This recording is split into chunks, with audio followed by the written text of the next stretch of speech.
Welcome to Kantila physics academy. ഇവിടെ നമ്മൾ discuss ചെയ്യാനായിട്ട് പോകുന്നത് statistical assistant grade 2 online coaching join ചെയ്തിട്ടുള്ള സ്റ്റുഡൻസിന് പ്രൊവൈഡ് ചെയ്യുന്ന ക്ലാസ്സുകളാണ്. സോ ആർക്കെങ്കിലും നമ്മുടെ ഓൺലൈൻ കോച്ചിങ് ജോയിൻ ചെയ്യാൻ താല്പര്യമുണ്ടെന്നുണ്ടെങ്കിൽ വാട്സ്ആപ്പ് ചെയ്യേണ്ട നമ്പർ +91 79 94 97 14 19. ഇപ്പൊ ഈ വീഡിയോയിൽ നമ്മൾ ഡിസ്കസ് ചെയ്യാനായിട്ട് പോകുന്നത് ജോമെട്രിക് മീൻ എന്ന് പറയുന്നതിന്റെ കോൺസെപ്റ്റ് ആണ്. Geometric mean.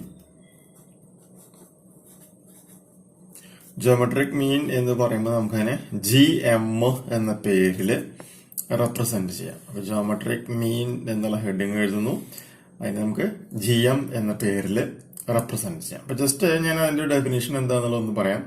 So, geometric mean is the appropriate root of the product of observation എന്നാണ് അതിന്റെ ഒരു ചെറിയൊരു ഡെഫിനേഷൻ ആയിട്ട് നമുക്ക് പറയാനായിട്ടുള്ളത്. ഇപ്പൊ എന്താണ് പറയുന്നത്?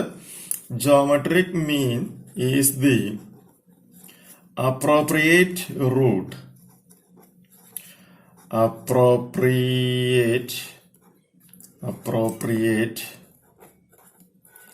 root in the bracket നമുക്ക് സാധനം എഴുതി വയ്ക്കാം. corresponding to the number of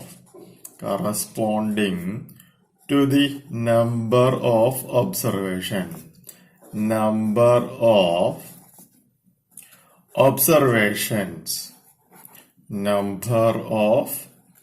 observations of the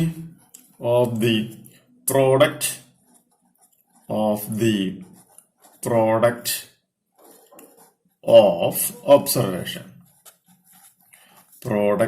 of observations. ഇപ്പൊ എന്താ പറയുന്നത്? Geometric mean is the appropriate root that is corresponding to the number of observations of the product of observations. ഇനി ഒരു point കൂടി ഇതിന്റെ ഒപ്പം ആഡ് ചെയ്യാം. If there are n observations, if there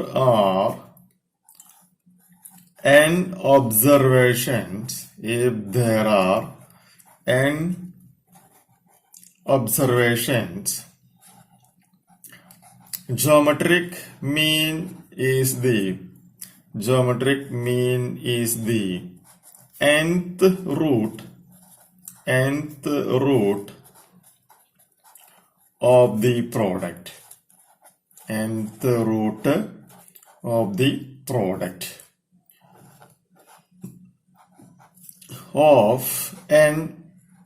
of n observations. ഇതാണ് geometric മീനെ പറ്റി നമുക്ക് അറിഞ്ഞിരിക്കേണ്ട ബേസിക് ആയിട്ടുള്ള ഡെഫിനിഷൻ. അപ്പൊ എന്താണ് ഡെഫിനിഷനിൽ പറയുന്നത്? Geometric mean is the appropriate root that is corresponding to the number of observations of the product of observations. And if there are n observations, GM is the nth root of the product of n observations. ഇനിയാണെന്നുണ്ടെങ്കിൽ നമുക്ക് ഈ arithmetic മീൻ പോലെ തന്നെ geometric മീനിന്റെ കേസിലും എന്തുണ്ട്? Raw data കാൽക്കുലേഷനും വരുന്നുണ്ട്. അതുപോലെ തന്നെ ഫ്രീക്വൻസി ഡിസ്ട്രിബ്യൂഷന്റെ കാൽക്കുലേഷനും നമുക്ക് അവിടെ വരുന്നുണ്ട്. അപ്പൊ രണ്ട് കാര്യം കൊണ്ട് നമ്മൾ എന്ത് ചെയ്യണം? ഇവിടെ നമ്മൾ മിക്സ് ചെയ്യുകയാണ് ചെയ്യുന്നത്. ഓക്കെ, അപ്പൊ അടുത്ത സ്റ്റെപ്പില് നമുക്ക് എന്ത് ചെയ്യാം? അതും കൂടി ഒന്ന് മെൻഷൻ ചെയ്യാം. That is definition for a raw data. അപ്പൊ ഇതിന്റെ ഡെഫിനിഷൻ എന്താണ് എന്നുള്ളത് നമുക്കൊന്ന് നോക്കാം. അതായത് if x1 x2 etc xn are n observations,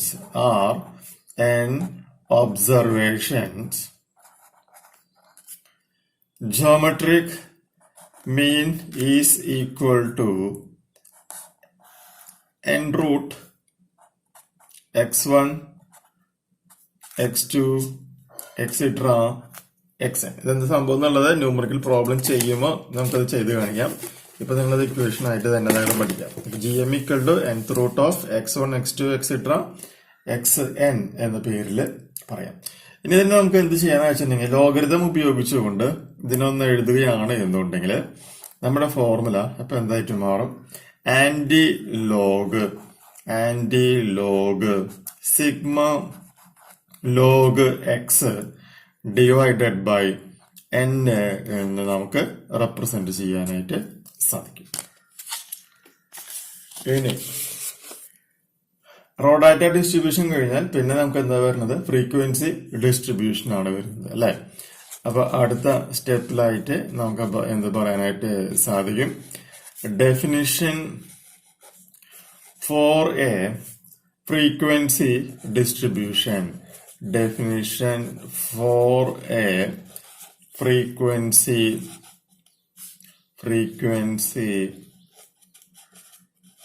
distribution. Frequency definition. അപ്പോൾ definition for a frequency distribution. അതായത് വളരെ സിമ്പിൾ ആയിട്ടുള്ള ഒരു മെത്തേഡ് തന്നെയാണ് പഠിക്കാനുള്ളത്. For a frequency distribution, if x1, x2, etc. xn are n observations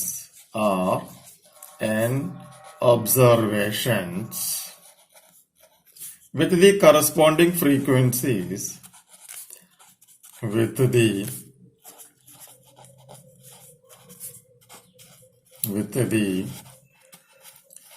corresponding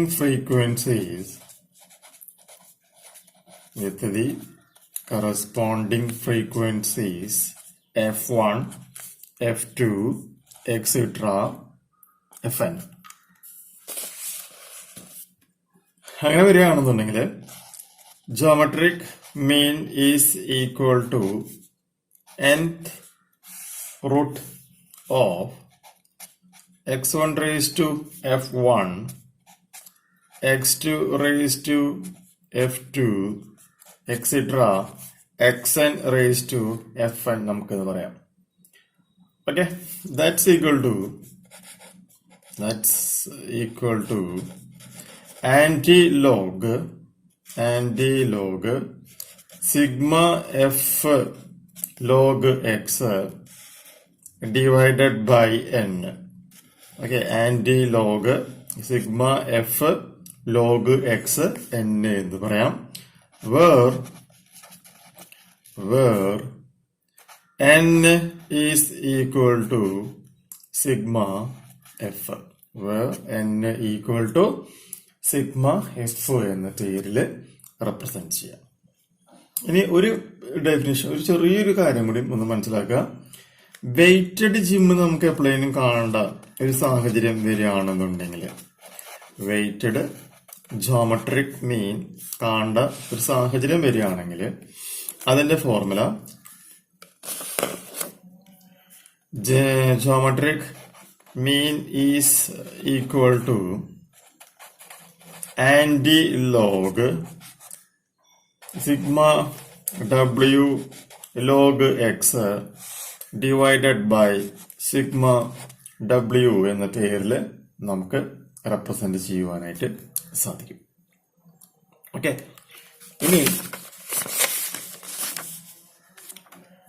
രണ്ട് കുഞ്ഞു പോയിന്റും കൂടി ഉണ്ട്. ഇവിടെ പരീക്ഷയ്ക്ക് ചോദിച്ചിട്ടുള്ള രണ്ട് ചെറിയ പോയിന്റ്സ് ആണ്. ഒന്നാമത്തെ പോയിന്റ് ഇതാണ്: GM can be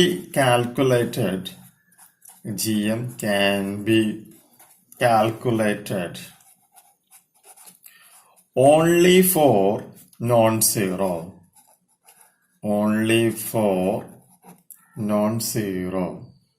and non-negative values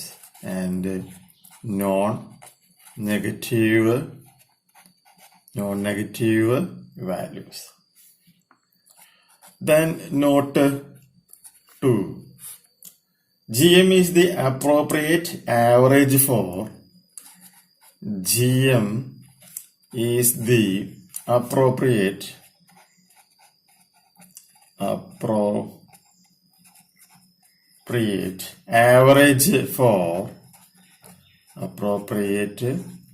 average for calculating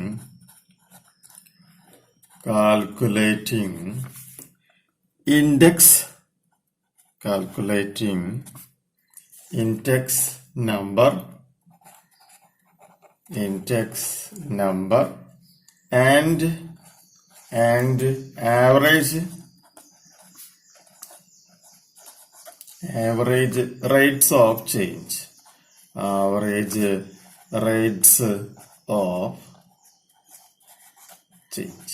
okay, അപ്പൊ ഇത്രയും കാര്യങ്ങൾ ബേസിക് ആയിട്ട് ജോമെട്രിക് മീനുമായി ബന്ധപ്പെട്ട് അറിഞ്ഞിരിക്കാം. ദെൻ അടുത്ത വീഡിയോയിൽ നമുക്ക് ഇതിനെ ബേസ് ചെയ്തുകൊണ്ടുള്ള പ്രോബ്ലത്തിലേക്ക് നമുക്ക്